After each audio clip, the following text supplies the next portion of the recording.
안녕하세요. 고단주간 매일의 예배에 나온 모든 고등부 친구들, 교사 여러분, 예수님의 이름으로 환영하고 축복합니다.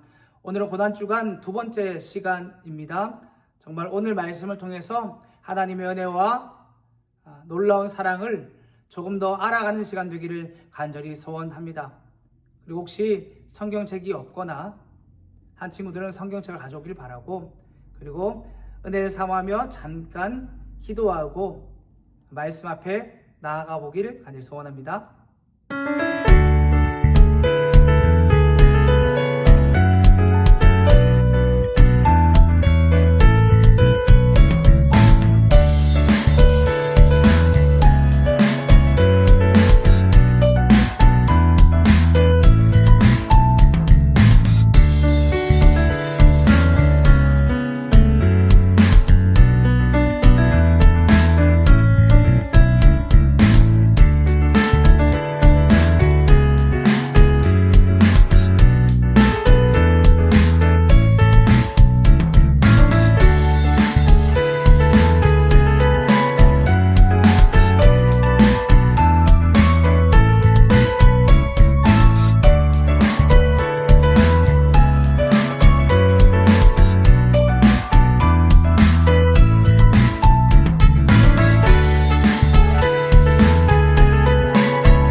오늘 나눌 말씀은 누가복음 19장 41절에서 48절까지입니다. 신약성경 129페이지입니다. 누가복음 19장 41절에서 48절까지 신약성경 129페이지입니다. 목사님과 천천히 같이 한번 읽어보겠습니다. 가까이 오사 성을 보시고 우시며 이르시되 너도 오늘 평화에 관한 일을 알았더라면 좋을 뻔하였거니와 지금 내 눈에 숨겨졌도다. 날이 이를지라도 내 원수들이 토둔을 쌓고 너를 둘러 사면으로 가두고 또 너와 및 그 가운데 있는 내 자식들을 땅에 메어치며 돌 하나도 돌 위에 남기지 아니하리니 이는 내가 보살핌 받는 날을 알지 못함을 인함이니라 하시니라.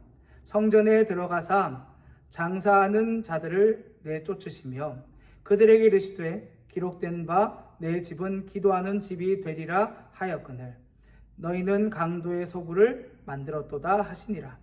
예수께서 날마다 성전에서 가르치시니 대제사장들과 서기관들과 백성들의 지도자들이 그를 죽이려고 꾀하되 백성이 다 그에게 귀를 기울여 들으므로 어찌할 방도를 찾지 못하였더라.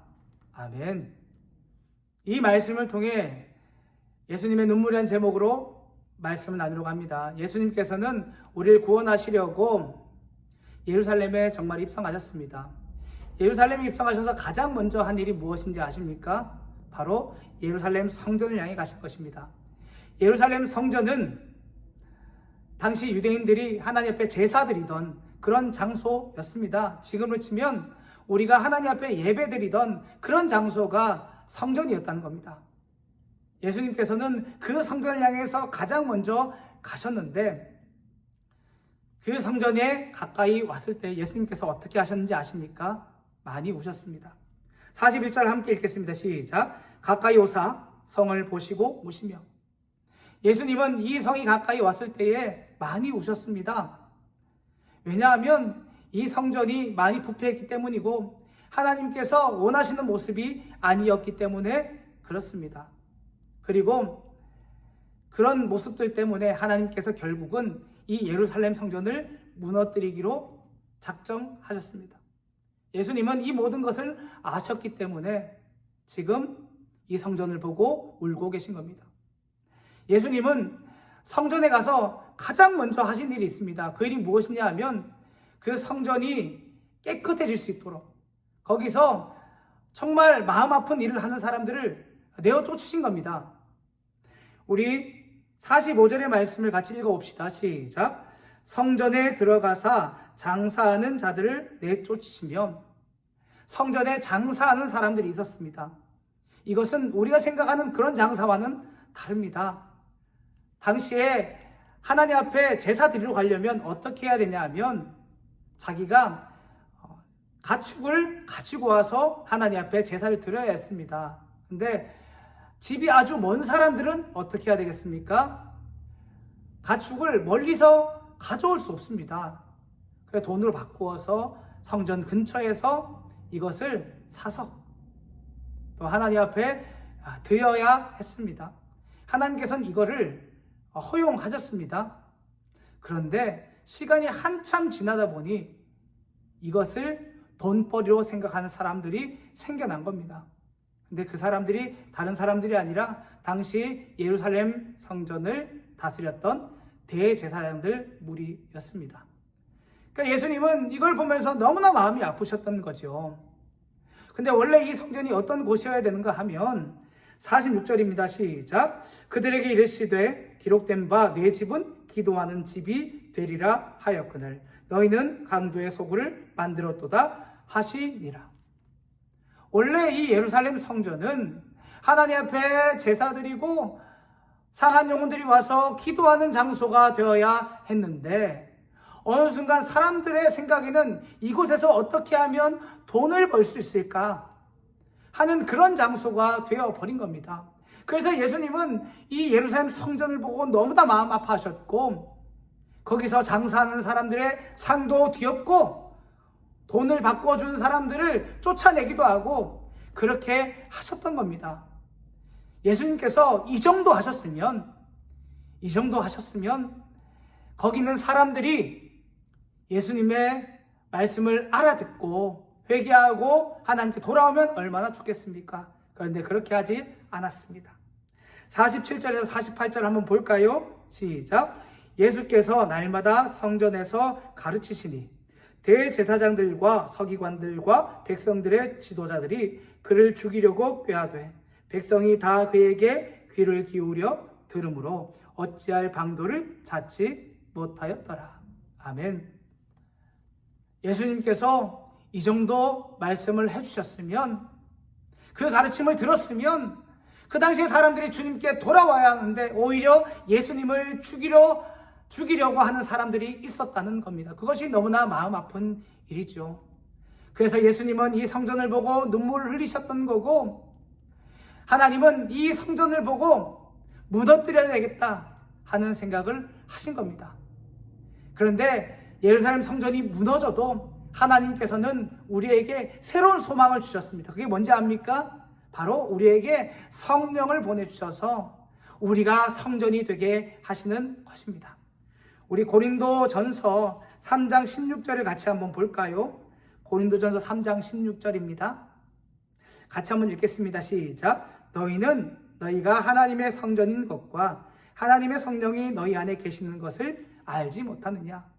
우리가 어떻게 하나님의 성전이 될 수 있다고 말합니까? 우리 안에 성령이 계시니까. 성령 하나님이 계시니까입니다. 성전은 다른 곳이 아닙니다. 하나님이 계시는 곳이 성전입니다. 우리 안에 성령이 계시니 우리가 성전이 되는 것입니다. 그래서 하나님은 이 놀라운 계획을 예수님을 통해서 이루려고 하고 계신 가운데 있습니다. 우리 그러면 한번 돌아봅시다. 예수님이 우리를 향해서도 슬픈 눈물을 흘리실 때가 있겠지요. 그때가 언제일까요?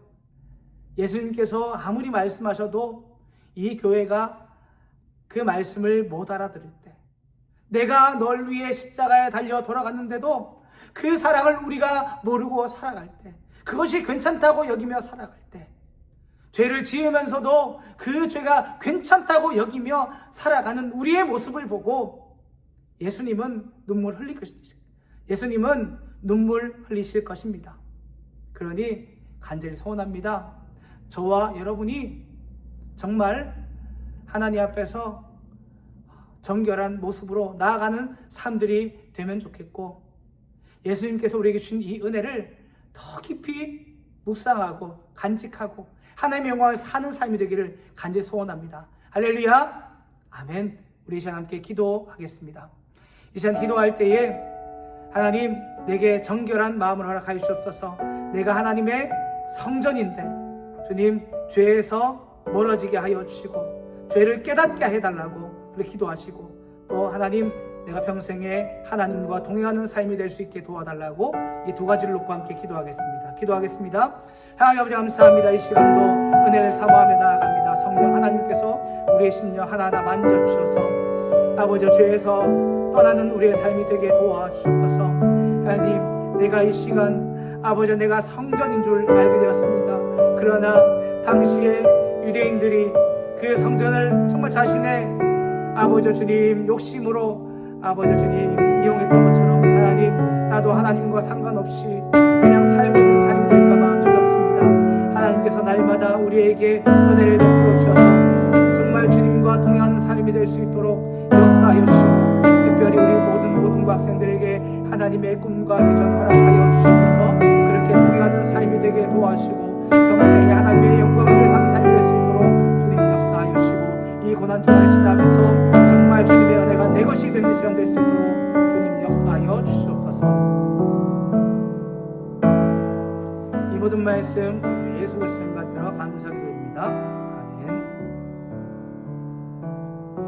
할렐루야. 고생했습니다. 한 주간도 할렐루야 고생했습니다. 우리 남은 고난 주간 가운데서 또 말씀 가까이 하며 또 주님의 마음을 더 알아가는 시간 되길 원합니다. 남은 하루도 공부 열심히 하고 화이팅 하세요. 화이팅!